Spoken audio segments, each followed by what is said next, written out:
invitados y estamos contentos de acompañarte, Javier. Qué emoción, Javier, estar aquí contigo, ¿sí? En la culminación de una experiencia más de aprendizaje.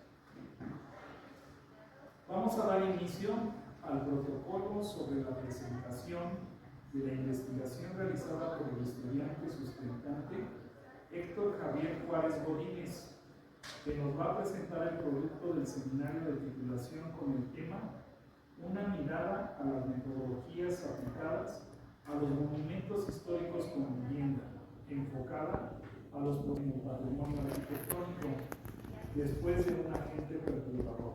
Caso de estudio, Justo Sierra, número 27. El procedimiento a quienes nos acompañan es el siguiente, también a ti, Javier. Le vamos a dar de 20 a 25 minutos para que pueda presentar sus disertaciones de todo su trabajo de investigación. Posteriormente vendrá una ronda de preguntas y comentarios por parte de los miembros del sínodo y las miembros. Terminando esta parte, les pediremos a todos y a todas nos permitan deliberar saliendo de la sala y les llamaremos para dar a conocer el veredicto. Les haré unas recomendaciones generales para que las tomen en cuenta, de favor, a todos y a todas. Les agradeceremos tengan sus celulares en silencio, ¿sí? Y tratar de hacer el menor ruido para no interrumpir la exposición. Asimismo, en caso de alguna situación adversa, como un sismo o cualquier otro tipo de contingente, seguir las rutas de evacuación, salir de manera tranquila, dirigirse a la escalera principal y ubicarse al centro del patio central de la facultad para esperar indicaciones por parte de las autoridades de la facultad, ¿sí? Enseguida voy a presentar al sínodo, el cual está conformado el día de hoy por el siguiente arquitecto Acuelmetzli Ali Gus Martínez. Un aplauso, por favor.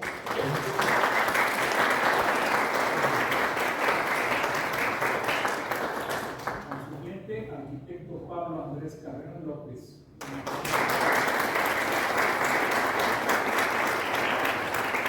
La secretaria, maestra en arquitectura, Laura Mariana Osorio Plasencia. La arquitecta Brenda Marlene Rivera Sandoval. Y como presidente, su servidor, arquitecto José Ramón Torres Orozco, director.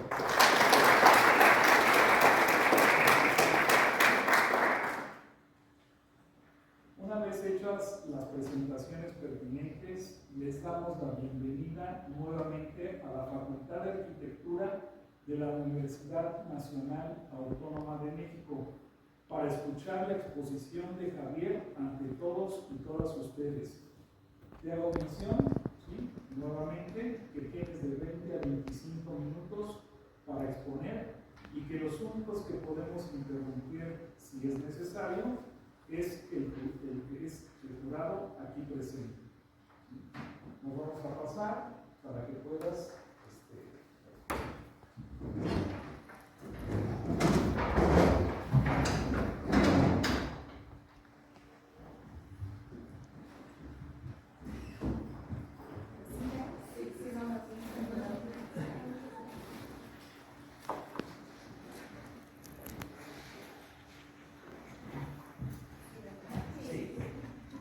La conservación de los monumentos históricos implica en primer lugar su mantenimiento permanente. Esto viene establecido en el artículo 4 de la Carta de Venecia. Buen día a todos, miembros del jurado, familia, personal de la facultad, compañeros y amigos. Para quien no me conozca, me presento.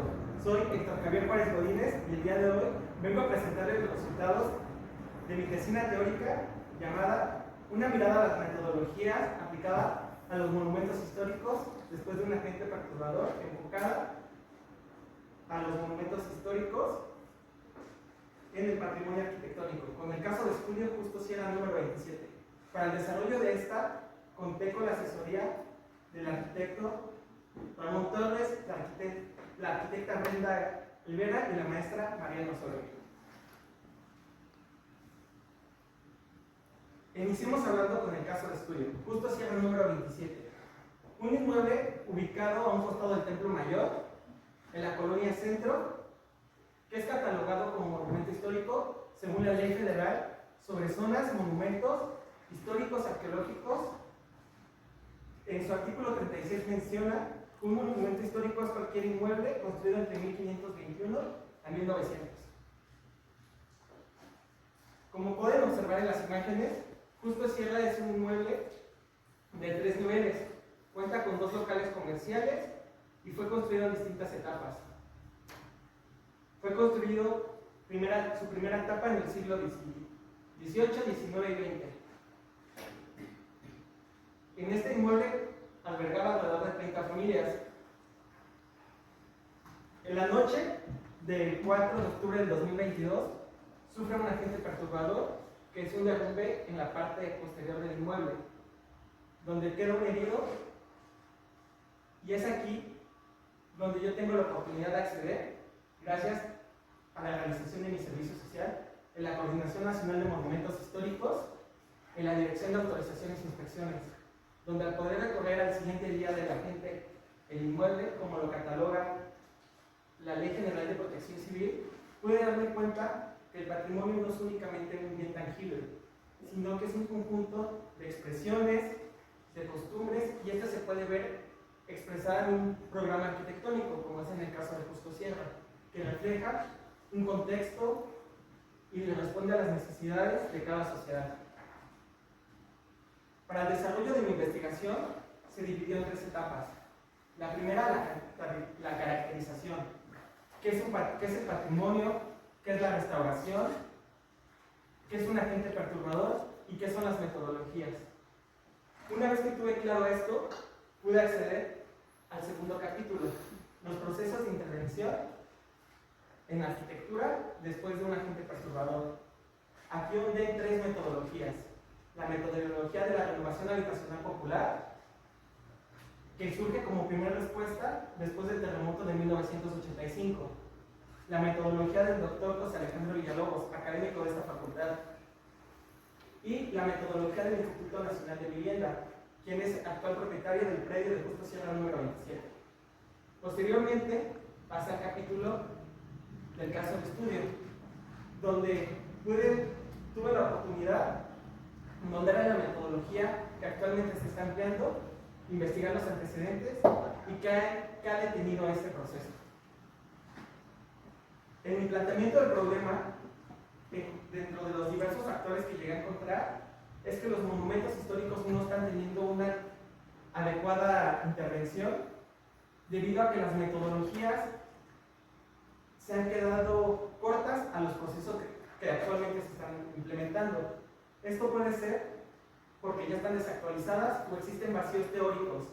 Estos vacíos o la desactualización de esta información deja en peligro la salvaguarda de estos monumentos. Al existir estas fallas, no se puede concretar no solamente en el centro histórico, sino todos estos inmuebles que están catalogados, y no se llega a su correcta intervención. Es aquí donde surge esta pregunta: ¿hasta dónde se interviene? ¿Se puede comprometer la autenticidad? ¿Qué es lo que da la caracterización de esto? La falta de los criterios establecidos y de la salvaguarda es fundamental para estas metodologías. Parte de este planteamiento es identificar qué problemáticas existen actualmente y proponer una solución a largo plazo. La justificación de esta investigación se basa en que existen estos vacíos legales que actualmente, como mencioné, no están llenándose y es necesario cubrirlos para proteger estos monumentos. Es traer estas propuestas y hacer este análisis de las metodologías existentes para detectar qué está fallando y generar un nuevo conocimiento que nos pueda proponer propuestas más adecuadas para estas intervenciones. Para mi investigación planteé un objetivo general: analizar las metodologías existentes, y esto se apoya de 3 objetivos específicos: identificar las necesidades actuales, evaluar 3 metodologías y compararlas. 3 metodologías que se apliquen en México. Mi hipótesis es sencilla. Los monumentos históricos están actualmente contra una problemática sobre su mantenimiento. Las metodologías que cuenten con un método científico y que sean acordes a los materiales y se adecuen a las necesidades actuales son las más eficientes para la intervención de estos. En mi marco teórico, ondé en leyes no solamente mexicanas, sino en tratados internacionales que nos permiten dar un análogo para poder saber no solamente cómo México está interviniendo ante estas necesidades, además de revisar previamente qué ha hecho México en el país desde 1934 hasta la fecha, revisando también distintas teorías como la teoría de la autenticidad, la teoría de la intervención mínima, la dialéctica, el materialismo histórico y la teoría feminista.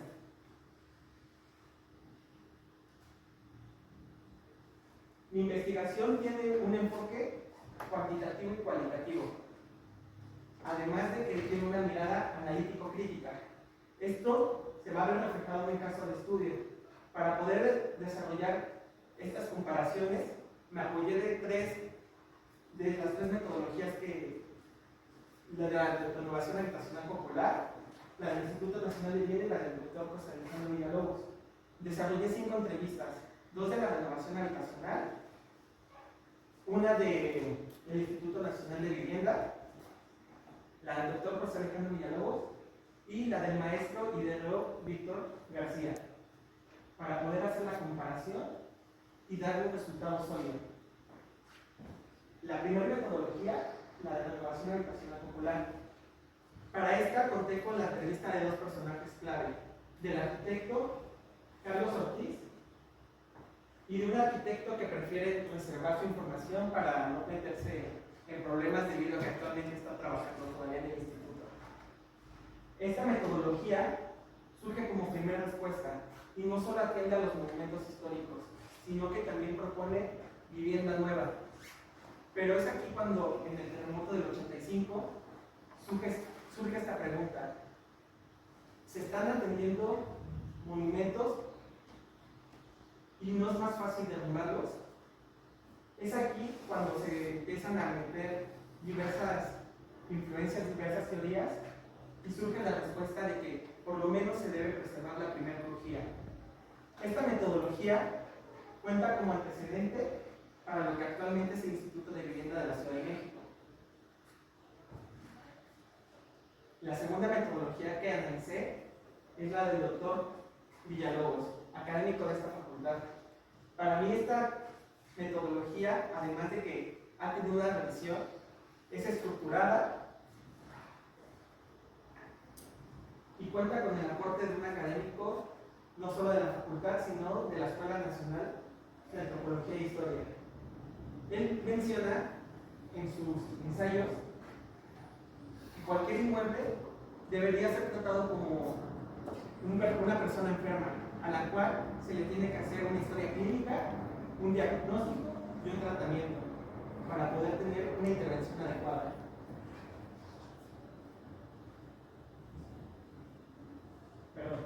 La metodología del doctor José Alejandro Villalobos no solo contempla monumentos históricos, sino que también contempla monumentos artísticos y salvamento arqueológico. La metodología del Instituto de Vivienda es analizada principalmente por la directa intervención que tiene con el caso de estudio. Es una metodología más normativa, pero a comparación de las otras metodologías no contempla en su totalidad a los habitantes, debido a que el Instituto Nacional de Vivienda lo que hace es conectar con terceros para que realicen el proyecto y posteriormente, si cumplen con la normativa, los aprueba o los regresa. Es aquí donde no surge esta teoría práctica con la sociedad de saber cuáles son sus necesidades.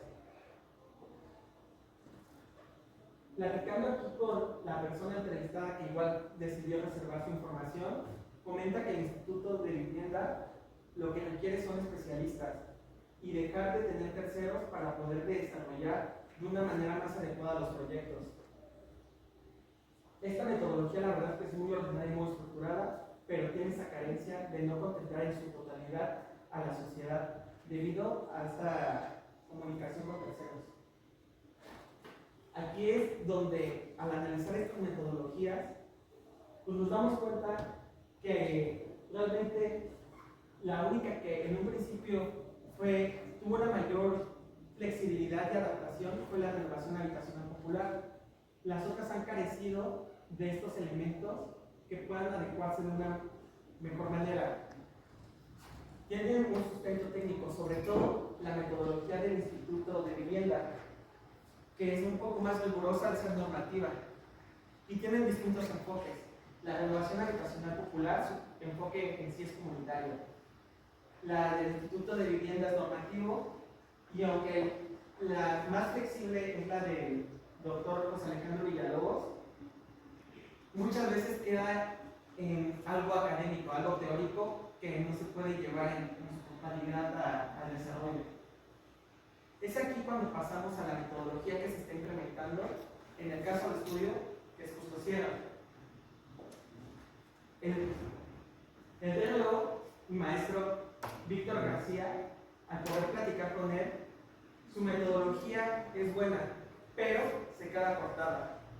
Esto debido a que aunque tiene un sistema de trabajo lineal que cuenta desde la investigación de los antecedentes y recicla materiales para tener una mayor flexibilidad en el presupuesto debido a que son muy apretados, no se logra completar debido a que se lo termina pasando a una inmobiliaria. Es aquí cuando la ejecución del proyecto pues puede ver sesgada o interrumpida al no cumplir los objetivos. En este caso, esto es en el caso del estudio de Justo Sierra y todos los inmuebles del centro histórico que son desarrollados por él. Esto debido a que ya ha tenido algunos incidentes con el narcotráfico en la Ciudad de México y pues expone su integridad y la de su equipo de trabajo, y esto es lo que impide el desarrollo de estas actividades. Si lo comparamos con la primera metodología, que es la del Instituto de Vivienda, pues existen algunos vacíos, porque aunque sí cumple con lo técnico, llegan a suceder algunos factores que no permiten que el desarrollo sea completo, como la lesión a largo plazo. Aunque sí cumple con la necesidad inmediata, no escucha a los beneficiarios. Y esto fue parte fundamental de lo que pude yo escuchar con los habitantes el día que estaban sacando sus cosas. Porque desde el 2004 se cuenta con el beneficio de fideicomiso del Centro Histórico de la Ciudad de México. Los habitantes no se quisieron salir porque sus demandas no estaban siendo atendidas. Además de que la metodología de Víctor sí cuenta con un mayor sustento estructural. Esto debido a que él hace la liberación de los muros y de los espacios estructurales para que pesen menos y los refuerza justo con la teoría de la intervención mínima. Al compararla con las otras dos metodologías, con la renovación habitacional popular y la del doctor José Alejandro Villalobos, pues el objetivo de las cuatro metodologías es simple. Todas buscan que el edificio vuelva a su funcionalidad. Sin embargo, pues no todas cumplen con los mismos criterios. Mientras algunas cumplen con contemplar a la comunidad o con los criterios normativos, hay otras que priorizan la seguridad estructural. Dentro de las conclusiones de mi investigación, lo más factible es crear una metodología que sea híbrida, que contemple tanto a los beneficiarios como la seguridad, como la estructura. La falta de mantenimiento es un principio claro de que si no se atiende de manera constante a los inmuebles, no solo a los históricos, sino a los actuales, va a llegar un momento donde va a haber una falla. Puede ser estructural, puede ser en instalaciones de diversos tipos. Todos los elementos están expuestos a los agentes perturbadores, no solo geológicos, sino sociales o químicos. Es aquí, en las conclusiones, donde se puede decir que las metodologías que cuentan con un sustento científico y que se adaptan a las necesidades actuales y que cuentan con la visión de los materiales iniciales o similares, cumplen con una mejor función que los materiales que no son compatibles, que a lo mejor, aunque son más resistentes estructuralmente, no funcionan al ser elementos de distintas épocas. Como aporte personal de esta investigación, yo me quedo muy satisfecho porque es un aporte personal para mi crecimiento y es el primer paso para mis siguientes investigaciones. Muchas gracias por su atención. Esto sería todo.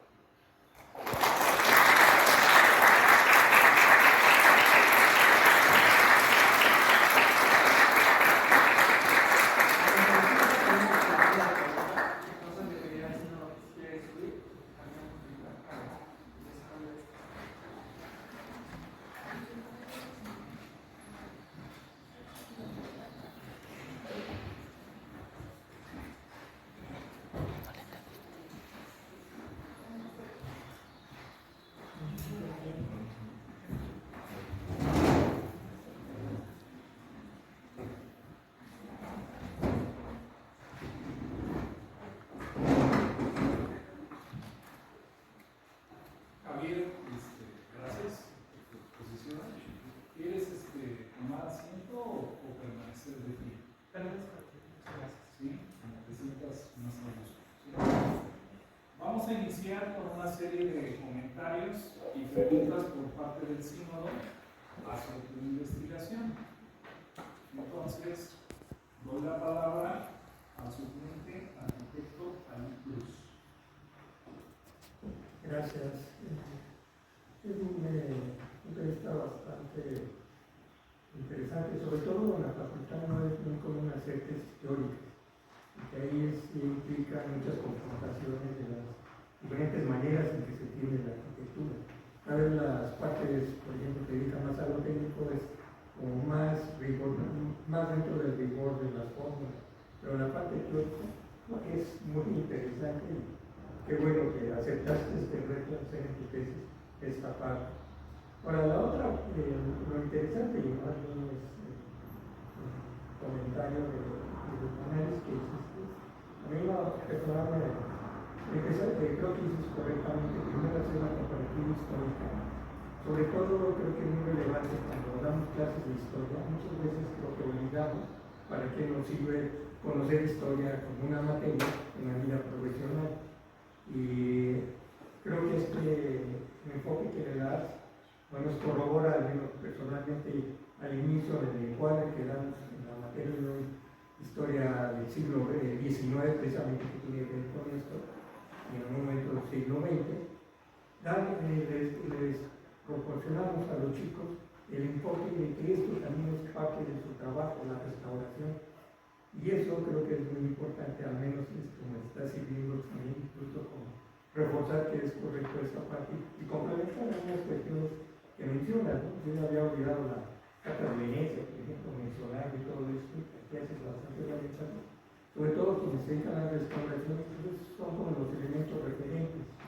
Y la otra que me hizo también recordar, entre la última parte del presidencialismo en México, hicieron unas cosas interesantes.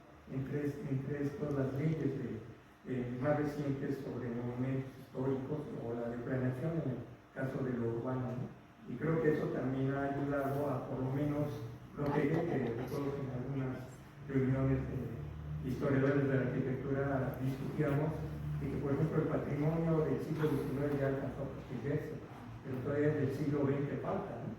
Muchos, por ejemplo, la Condesa, muchos edificios arrejó, son demolidos, poner casas tipo arreglo. Obviamente hay lo que es la especulación inmobiliaria, y creo que es otro factor que también aquí menciona, la recuperación de esto, sobre todo en el sentido de la equivalía a la imagen urbana, y sobre todo esto último que mencionas en tus conclusiones, que me parece muy interesante, restaurar y preservar para que se habite.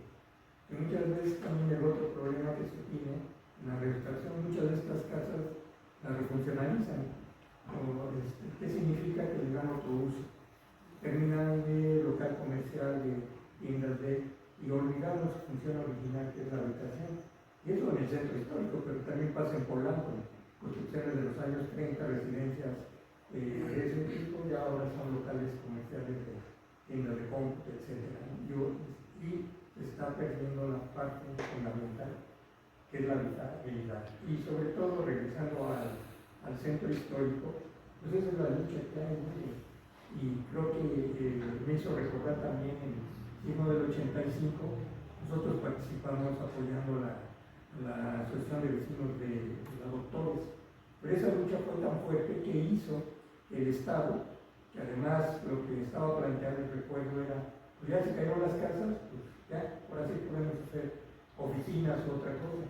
La lucha de la gente impidió que además de esas casas afectadas, lo sacaran, porque esa era lo originalmente se planteaba. Entonces, fue la respuesta del Estado a este movimiento de renovación habitacional y logramos que se restaurara en algunos casos, o en su caso ya que haya afectado realmente la construcción, pues se elimina, pero no se incumple. Y creo que eso es algo que también hay que hacer énfasis, Xavier, no, ese no se lo Xavier, pero es muy importante. Yo creo que eso habla también de la parte humanista de la formación que estamos generando en los arquitectos, que no sean arquitectos utilitarios de máxima ganancia, poca inversión, ¿no? Yo creo que es también una aportación muy importante que estás haciendo. Y otra que creo que es la más complicada que mencionas en tu propuesta, la flexibilidad normativa. Siempre hemos encontrado con este problema de la rigidez burocrática en estas cuestiones. Entonces, de pronto vemos que hay muchas construcciones abandonadas porque no se pueden restaurar porque la norma dice tal cosa, ¿no? Pudiéndose recuperar y finalmente se caen. Que también hay que tener muchos propietarios prefieren eso, que al caerse ya no hay patrimonio que conservar. Y por lo tanto, pues ya se le puede dar otra solución. Creo que más que preguntas, yo creo que son reflexiones sobre los aspectos que estás planteando y en ese sentido creo que es bastante aportativo tus conclusiones en cuanto a estos aspectos y sobre todo en la última parte, como Mariana nos va a reflexionar con la perspectiva de género, que es algo que se está incorporando recientemente. Creo que se está construyendo y bueno, ahí está tu momento de arena con respecto a eso. Entonces serían mis comentarios, Xavier. Gracias, Ángel.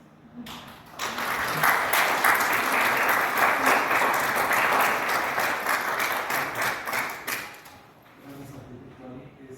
Doy la palabra a su cliente, arquitecto Pablo Carrera. Bueno, a mí me pareció muy buena exposición. Y tu documento pues, aborda un problema que ya es decir. Cuando se da el sismo en el 85, los ingenieros querían demoler todo, de la mano de las inmobiliarias. Como menciona aquí, ¿cuál era el plan? Pues apoderarse del centro histórico, de la villa especulación. Y a mí me parece muy interesante cómo abordas el papel del niño, porque sí es cierto, es una metodología muy rígida, y donde además quienes realizan la parte estructural no están capacitados. Y por otra parte, el INVI pide el proyecto estructural, cimentación, pero no da presupuesto para manejar el suelos. se revisan los proyectos, te dicen, mira, me califica de sueldos, pero no hubo los recursos para eso. Y el otro punto que creo que tocaste un poquito rápido, que va de la mano con la normatividad para el cálculo estructural. Toda la normatividad allí está referida al reglamento de construcciones a materiales nuevos, concreto, acero, mamposterías, sí, no son compatibles con los monumentos históricos. Y en especial, por ejemplo, los métodos de revisión por sismo son inadecuados. Si uno hace la revisión, pues resulta que todos los servicios del centro histórico ya deberían de ser bien. Entonces, es también una lucha de estar discutiendo con los técnicos que están acostumbrados a otro tipo de metodologías, software que no está, que también habría que adecuar ya para el trabajo de la restauración. Entonces, ya serían ya todos mis comentarios. Muchas gracias, Pablo.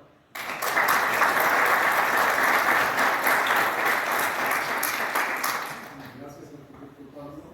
Doy la palabra a la secretaria maestra de arquitectura, Mariana Osorio. Gracias, Javier. Pues, felicitarte también por este proceso largo, tenemos un poco ahí, ¿no? Vamos viendo, avanzando, felicitarte. Extender, por supuesto, ¿no? La felicitación, porque sabemos que cuando alguien a este lugar, también llega acompañado con toda la red, ¿no? De acompañamiento que estuvo ahí, estuvo también con el tema de los cuidados, con el tema de la necesidad, ¿no? Como también la propia felicitación para todas las personas que ahí han estado en esta parte del proceso. Y en ese acompañamiento, pues también agradecer, ¿no? Porque también este acompañante ya en el último, ¿no? Para el desarrollo del documento, que también, ¿no? Es por ahí un avance, se construye ahí. Y también por la honestidad, ¿no? Que también dice con nosotros, en ese camino, ¿no? Donde también se fue construyendo de una manera, pues eso, ¿no? La confianza, el respeto y por supuesto el aprendizaje junto, ¿no? Siempre estamos aprendiendo, reaprendiendo, y a mí me gustaría justo, ¿no? Hablar sobre la incorporación de la perspectiva de género y también sobre la incorporación de la teoría feminista, ¿no? Estos conceptos que nos ayudan también como para empezar a aplicarlos en la arquitectura y como dijo Ali, también ¿cómo se llama? Que esto quizás se está construyendo, ¿no? Lo va ampliando cada vez más, pues la mirada, el camino, ¿no? A mirar de una manera diferente la arquitectura y en el caso, pues por supuesto, las metodologías ¿no? Generando con el tema de entonces, yo te voy a hacer un par de preguntas que me gustaría que justo cambiaras, ¿no? Porque creo que lo fuiste tocando en tu documento, que sería como muy valioso también que, ¿no? Cuando lo compartieras. Y en ese sentido voy a hacer dos preguntas y una es cómo contribuye la teoría feminista, ¿no? La perspectiva de género, a replantear estas metodologías tradicionales, ¿no? Ya también nos fuiste como hablando, pero que justo carecen de esta mirada, ¿no? Entonces, ¿cómo tú lo fuiste integrando en estas metodologías de conservación del patrimonio, ¿no? También para reconocer las voces de las mujeres, ¿no? Que todavía no se han colocado o que se han, ¿no? Como invisibilizado. Entonces, me gustaría que respondieras esta y luego te hagas otras. Claro. Bueno, dentro de mi investigación, al estar desarrollando mi marco teórico, justamente con las lecturas de clase hicimos una pequeña profundización sobre la teoría feminista.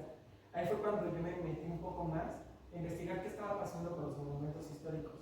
Dentro de mis primeros objetivos y dentro de los objetivos personales que tenía, era que hubiera una paridad de autores entre hombres y mujeres. Sin embargo, esta paridad no se logra debido a que ya hay un rezago social e histórico de que no se permitía el acceso a la educación, y justamente esto se ve reflejado en las investigaciones que prácticamente no son también, o sea, hablar sinceramente de 30, 40 años, pues realmente es un lapso de tiempo muy corto. Sin embargo, no se ha tenido esta oportunidad de poder acceder a la educación de la misma manera. Y esto también se ve reflejado en los programas arquitectónicos, porque muchas veces en el programa arquitectónico de a lo mejor siglo XVIII, siglo XIX, se piensa que el papel fundamental de la mujer va a ser dentro de la cocina. O sea, se tiene que hacer una cocina grande para que la mujer esté ahí todo el día y una zona de planchado y se va a dedicar solamente a la casa. Cuando no. Actualmente con estas intervenciones se debe repensar estos espacios para que los y las usuarias los puedan utilizar de una manera equitativa y que no solo son espacios realmente según tu género. Dentro también de mi marco teórico, no solo leí sobre los monumentos históricos, que es diferente a los monumentos públicos, que fue algo que me costó un poco ahí honrar y entender. Un monumento público es esta representación de la sociedad, como puede ser el Ángel de la Independencia, como puede ser el Monumento de la Revolución. Y ahí me di cuenta que también la visión de la mujer y el papel de la mujer históricamente no está reconocido, porque si bien hablamos de los padres de la patria, como Miguel Hidalgo y Morelos, Allende, pues muchas veces el papel de la mujer queda relegado. Simplemente es la mujer desnuda representando la patria y se acabó. No hay un papel reconocido, y no solo es en lo histórico a nivel ciertas épocas. O sea, si nos vamos a cada espacio, pues pasa de la revolución, la delita y ya se acabó. Igual en la época prehispánica hay muy pocos personajes puntuales y no se está dando esta visibilización, y lo mismo se está replicando en los modelos que estamos generando actualmente. Entonces, si no entiendo con esos esquemas poco a poco, y aunque parece que no están ligados el tema de la restauración con la teoría feminista, pues realmente todo va dentro del mismo cajón, porque es aquí donde podemos expresar cómo vamos a cambiar como sociedad, qué vamos a proponer, qué solución vamos a dar, que es integral, no solo porque es un inmueble del siglo XVIII se tiene que quedar igual, sino que se adapta a las necesidades contemporáneas. Y la otra, justo, ¿no? A partir de lo que nos acabas de explicar, ¿cuáles, no, son los desafíos éticos sociales que tú observas con esta región, ¿no? Para incorporar la perspectiva de género y, bueno, ¿no? A la restauración? Entonces, ¿cuáles podrían ser esos desafíos? Bueno, principalmente la falta de oportunidades, o sea, revisar el talento que existe, darle la visibilidad y sobre todo tener estos aportes principales, porque al menos desde las oportunidades que yo he tenido, sobre todo donde realicé mi servicio social que fue la Coordinación Nacional de Monumentos Históricos, puedo decir que la plantilla es un 80% jóvenes. O sea, y apenas empieza a ver estas incorporaciones de la mujer arquitecta o la mujer restauradora a estos espacios. O sea, realmente sí hay un sesgo muy fuerte sobre el papel que el hombre debe jugar dentro de estos espacios. Y es ir quitando estos paradigmas. Muy bien, muchas gracias, Julio.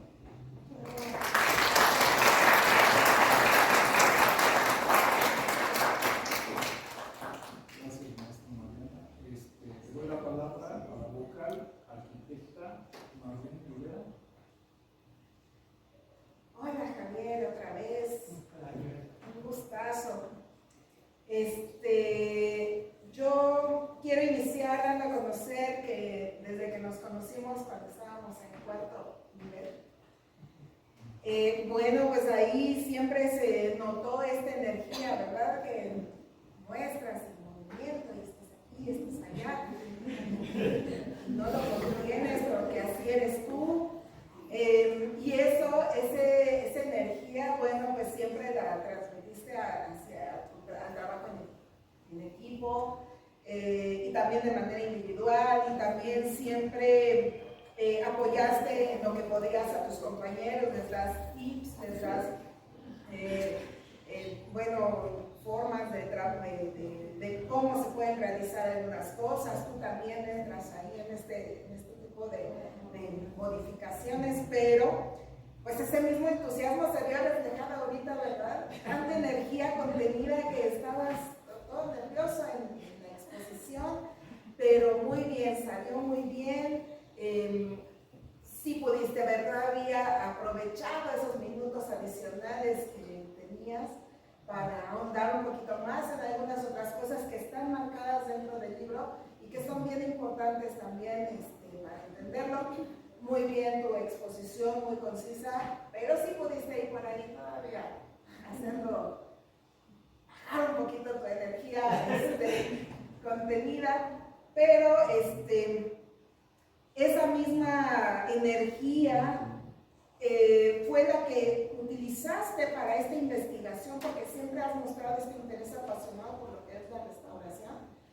Nunca quitaste el dedo del renglón, dijiste yo quiero esto y esto es, y así fue, muy bien. Y eso nos hace abrir una puerta a cuestionar dentro del ámbito académico y profesional nuestro deber como arquitectos, arquitectas, y más los que están involucrados en la parte de la restauración, a ver estos retos de los inmuebles con un valor histórico y que aún están en uso. A partir de ello, Javier, entonces yo haré ciertas preguntas. Una, dentro de estas edificaciones consideradas como patrimonio arquitectónico, hay diversos casos de estudio que han sido dañados o con daños estructurales causados por estos fenómenos perturbadores que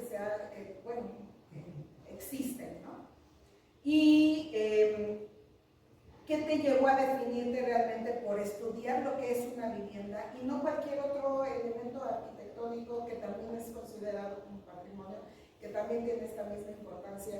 Pero ¿qué te llevó a que fueran este elemento de vivienda que, como bien lo mencionaste, las condiciones de estos inmuebles no son atendidas hasta que ya llega a un límite de peligro y en donde tienen que salir a fuerza?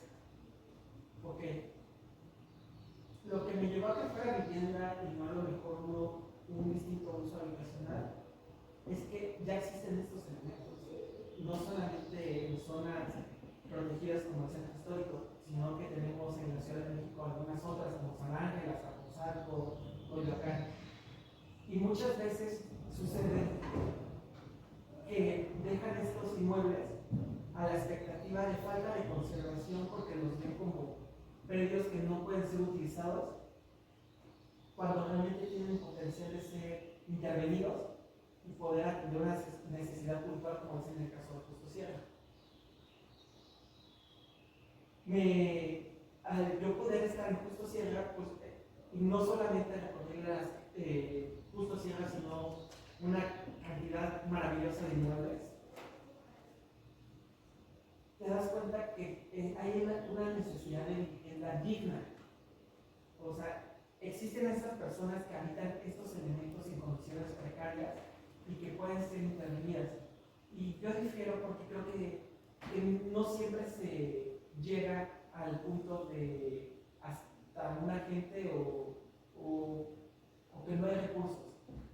Existe el fideicomiso del Centro Histórico de la Ciudad de México, al menos hasta donde yo tenía entendido, tenían una junta semanal los jueves, no sé si ahorita con el cambio de gobierno ya no se efectúe, pero sí sucedía que se les da presupuesto y muchas veces la falta de organización, que fue algo que de las cosas que me tocan dentro de la exposición, como en el caso de Justo Sierra, impide que se desarrolle estas intervenciones. Por ejemplo, en Justo Sierra había 3 representantes ante el INE, entonces no se ponen de acuerdo y estos mismos procesos entorpecen la metodología y no permiten que se lleven a cabo estas restauraciones o estas intervenciones que se tienen contempladas. Entonces existe una necesidad, existe la población, los y las usuarias que pueden hacerlo, pero sigue habiendo como que falta una pieza clave para que fluya mejor todo este proceso. Muy bien, muy bien. Otra pregunta. Dado el caso de estudio y la importancia de entender a los y las afectadas de este inmueble por tener un lugar en donde vivir, el arraigo que sienten por el lugar y por supuesto la ubicación privilegiada en la que están, o sea, el centro.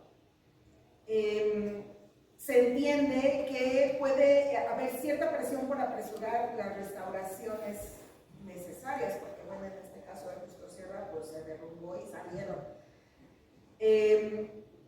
¿Qué riesgos pueden existir o existen riesgos en realizar estas restauraciones con límites de tiempo establecidos y más con inmuebles que tienen estos daños estructurales? ¿Alguna de las metodologías que estudiaste crees que tienen o sirven para este fin y que puedan habitar el inmueble de manera pues, lo más pronto posible, verdad? Bueno, yo considero que de las 4 metodologías, todas tienen el mismo fin, que es que las personas regresen a habitar esos espacios. No sé si haya una que sea más adecuada para este proceso, quizá por lo normativo y por los tiempos, diría que es la del Instituto de Vivienda de la Ciudad de México, que es el INVI, que cumple con estos plazos, pero aún así creo que no se cumple, porque aunque el INVI es propietario de Justo Sierra desde 2004 y tiene el recurso para efectuar la intervención desde 2004, se entorpece justamente al no haber una organización por parte de los usuarios. Entonces sí existe esta premura por regresar, pero a la vez ellos mismos frenan. Entonces creo que más bien lo que hace falta son mesas de diálogo para poder fluir en estos procesos de una manera más adecuada y que se pueda regresar al inmueble lo antes posible, porque también es caro para el Instituto de Vivienda, debido a que las personas afectadas, que no solo de Justo Sierra, sino a los que han sido afectados de distintos agentes perturbadores como el terremoto del 2017, se les da un apoyo para renta. Entonces, es el apoyo de la renta más el apoyo de la intervención, o sea, es algo que se les está volviendo muy poco costeable.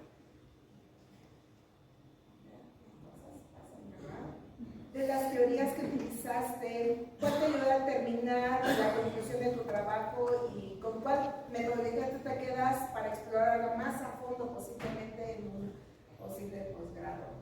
Si es que lo retomas, ¿verdad? No, ese es el objetivo. Espero así sea que en unos años estemos de nuevo reunidos todos para hacer la restauración. Si yo tuviera que explorar una más a fondo, definitivamente me iría con la del doctor Alejandro Villalobos. ¿Por qué? Porque esta teoría ha sido revisada previamente. El mismo doctor ha criticado su trabajo, lo ha perfeccionado. No dudo que lo vuelva a hacer en el futuro. La metodología expuesta me parece que surgió en el 95 y fue revisada en el 2017. Y al dividir esta fase de la historia clínica, diagnóstico y de tratamiento, se me hace hasta algo poético poder ver no solo el emprendimiento como algo material, sino como algo que nos da identidad y sobre todo los monumentos, ya sean históricos, artísticos o arqueológicos. Entonces creo que yo profundizaría más en esa, y dentro de las teorías que creo que fueron más relevantes o que más aportes dieron para esa investigación debido a ser del campo de la restauración, sería la teoría de la autenticidad y de la intervención mínima, porque la teoría de la autenticidad marca que se debe respetar la morfología del inmueble, y de la teoría de la intervención mínima, pues prácticamente en pocas palabras lo que dice es que se liberen los elementos, pero sin dañar la estructura, que se pueden reforzar, pero que sean esos cambios reversibles, por si no fuera intervención adecuada, poder realizar una mejor, o si en algún momento surge una aplicación que sea más congruente, se pueda regresar a su primer estado para poder conservarlo de una manera más libre. Y sobre estas teorías de intervención mínima y de autenticidad, nada más es funcionó. ¿Están aplicadas en Justo Sierra? ¿Las están aplicando? Sí. Okay. Muchas gracias.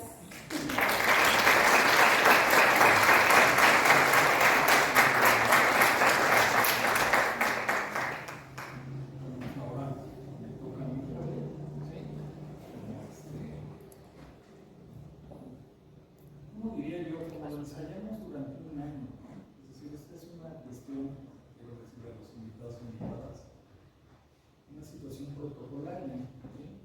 De hecho, todo el largo trabajo que hizo Javier a través de un año, pues fue un ir y venir, ¿no? A través de diferentes marcos teóricos y metodológicos, y de repente se veía frustrado y lo encaminábamos y otra vez, y otra vez, y otra vez, porque no es fácil, ¿sí? De repente se cuestiona el hecho de por qué una tesis teórica. Y nosotros pensamos, como sínodo, que las tesis teóricas nos permiten todavía seguir en México hacia una maestría, hacia un doctorado, ¿sí? Esperemos en un tiempo ver qué hay. Y ese fue como algo en lo cual participamos todos y todas. Muchísimas gracias por su compañía y su presencia que nos brindan el día de hoy. Es muy significativo para esta mesa ver el gran apoyo y cariño de quienes te acompañan, ¿sí? Tu familia, tus amigos. Me permití escribir lo siguiente. Después de habernos otorgado otra mirada a través de estas disertaciones sobre tu investigación y sobre el discurso de las experiencias de grandes autoridades en las metodologías de restauración y el sentido social de tu caso de estudio, nos permite repensar la responsabilidad como arquitectos y arquitectas hacia el patrimonio arquitectónico y el bienestar humano, ¿sí? Y es un incentivo más hacia futuras investigaciones sobre estos hechos arquitectónicos.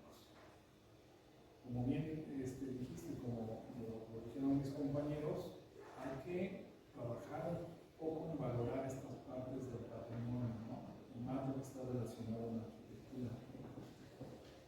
Voy a pasar a hacerte, yo tenía aquí una serie de preguntas, pero dado que nos has dado una narrativa y has extendido tu exposición y tu trabajo a través de lo que han estado planteando, te voy a hacer una primera pregunta y después cerraré. En esta ciudad como es México, de cambios y rupturas paradigmáticas, donde las narrativas arquitectónicas son bastante complejas, ¿piensas que es importante seguir trabajando en pos del rescate del patrimonio arquitectónico? ¿O sería mejor dar paso a nuevas edificaciones que corresponden a nuestra realidad socioeconómica y política? Ese sería mi primer punto. Yo creo que no solo es fundamental, sino de gran relevancia proteger el patrimonio y seguir trabajando en ella. Y dentro de los comentarios que llegué a tener con algunos de los entrevistados, es que justamente como lo comentaba el arquitecto Ali, no solo proteger hasta siglo XX, bueno, que es 1900, sino extender justamente al funcionalismo, al greco, a todos estos movimientos que también ya le dan identidad y que tristemente están desprotegidos. Y aunque sí la ley federal de zonas y monumentos arqueológicos, históricos, los contempla, no les da la misma salvaguarda. Entonces, es importante también revisitar estas leyes que existen, ver qué tan inadecuadas ya son, porque hablamos de una ley que fue en el 74, o sea, de una ley de 50 años, una ley que prácticamente ya nos está quedando chica a comparación de los efectos de una tan dinámica como es en la Ciudad de México, donde hay cambios, donde hay corrientes, donde hay funciones, y se está perdiendo este patrimonio, y no solo es el edificio, sino como lo mencionaba, es el programa arquitectónico que refleja los momentos de una sociedad, históricos, políticos, sociales, culturales, y que nos dan identidad y que preservan esa memoria a través de diversas generaciones. Entonces, para mí es importante que se proteja este ámbito. Y lo estamos viendo, ¿no? Con las leyes que hay ahorita de Infonavit, están presentes en las noticias, y cada uno de ustedes de repente llega a escuchar a nuestro gobierno, y estos famosos carteles inmobiliarios que también existen, ¿no? Que de alguna forma también una segunda pregunta sería, ahondando más en la experiencia de Justo Sierra, que da inicio a tu investigación, ¿cuál fue el mayor reto en el proceso y hacia dónde te diriges como futuro investigador en este campo de la restauración? ¿Y qué recomendarías al ámbito académico? Bueno, mi principal reto fue obtener la información necesaria. Existe internet, existen muchos medios de información, pero no son los únicos. Realmente, el sentarte en una biblioteca a veces es más funcional. En mi caso, fui muchas veces a la Biblioteca Central y hasta que no di con el libro de renovación habitacional popular entendí que era la metodología que tenía que seguir. Fui a la biblioteca de la facultad, encontré la metodología del doctor José Alejandro Villalobos, le escribí porque fue mi profesor y me dijo, esa ya no está adecuada, ya tengo una nueva, ¿no? Me acerqué con los habitantes de Justo Sierra para obtener su información de primera mano, saber todos sus sentidos, además de esa primera experiencia que tuve, y sin embargo ellos se negaron a participar por miedo, a tener represalias, ¿no? Pues al final estás hablando de que te va a regresar a tu casa. Entonces, esta primera información, los trámites de ir, pedir el expediente al Instituto de Antropología e Historia, obtener las imágenes adecuadas en la tesis o la tesina para poder documentar las fases históricas que han tenido, fueron como una de las limitantes. ¿Cuál sería mi siguiente paso? Definitivamente, y no voy a quitar de la maestría. La maestría sobre restauración de bien inmueble que se da en la CRIC para poder desarrollar estas metodologías poder a lo mejor no solo quedar en un análisis, una mirada, sino a lo mejor ya poder dar una propuesta de se puede seguir A, B, C, D para tener ese resultado. Y también meterlo en un caso de estudio para ver si funciona o no funciona y cómo más se puede perfeccionar. Todo trabajo es perfeccionable. ¿Qué recomendación haría el ámbito académico? Bueno, principalmente hasta donde yo había quedado, ya nos está impartiendo la optativa de catalogación de monumentos históricos que ganó Daniel Carrero, papá de Pablo. Creo que es algo fundamental que se perdió en la facultad y sobre todo meter más optativas a la parte de las líneas de interés profesional que vayan más pegadas a los monumentos, porque al final de cuentas no solo es el inmueble que corresponde al siglo XVIII, XIX, el que necesita los trámites o de cómo ejecutarlos hasta que ya estás afuera de la facultad, cuando dentro de la misma facultad se pueden realizar ejercicios académicos que contemplen esto y que salgas preparado para poder ejecutarlo de una manera.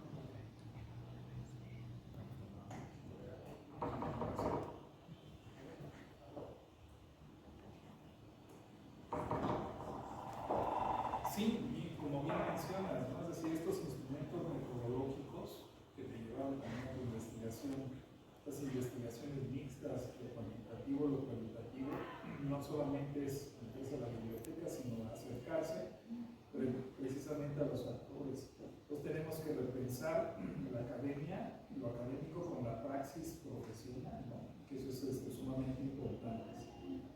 Me voy a permitir empezar a cerrar, voy a leer lo siguiente, está dirigido hacia los invitados y hacia mí. Me parece sumamente importante que a través de tu investigación invitar al ámbito académico a hacer actos de introspección y reflexión de manera crítica, ¿sí?, hacia el campo de los procesos de enseñanza-aprendizaje que estamos realizando dentro de la Facultad de Arquitectura y sobre todo en la actualización de nuestro plan de estudios, donde se debe reiterar la importancia del patrimonio arquitectónico y su preservación y otros tipos de patrimonio. Esta investigación que realizaste es una muestra de la obligación que tenemos como arquitectos y arquitectas a otorgar una serie de miradas más profundas acompañadas de otras disciplinas de conocimiento. Como bien dices, el doctor Villalobos, que fue donde marcaste un eje, no es solamente arquitecto, ¿no? También tiene otro tipo de estudios. Y y así desde nuestra disciplina el poder contribuir a mejorar estas metodologías de intervención, ya sea desde la restauración u otro medio distinto de intervención, según sea el caso de estudio. Y sobre todo, reiterar que no solo es construir conocimiento en las aulas de estudio para intervenir al objeto arquitectónico, en tu caso viviendas, sino inferir en las necesidades primordiales de quien las habitan, ¿no? Eso fue un diálogo que siempre tuvimos, y así la arquitectura tenga un carácter más humano, sobre todo. Se dice, sin preservación del patrimonio se pierde identidad, y sin ella se pierde la memoria histórica de cualquier sociedad. Y eso hay que tomarlo en cuenta, afirmando lo que fue tu exposición. Para cerrar, gracias Javier, eres un excelente ser humano, fuiste un estudiante perseverante y serás un excelente arquitecto, ¿sí? Deseamos que este sea el principio hacia una continuidad académica, profesional y de labor de investigación que mucha falta hace a nuestra disciplina. Que tengas mucho éxito, ¿sí? Pensando en un resultado positivo en esta deliberación. Gracias.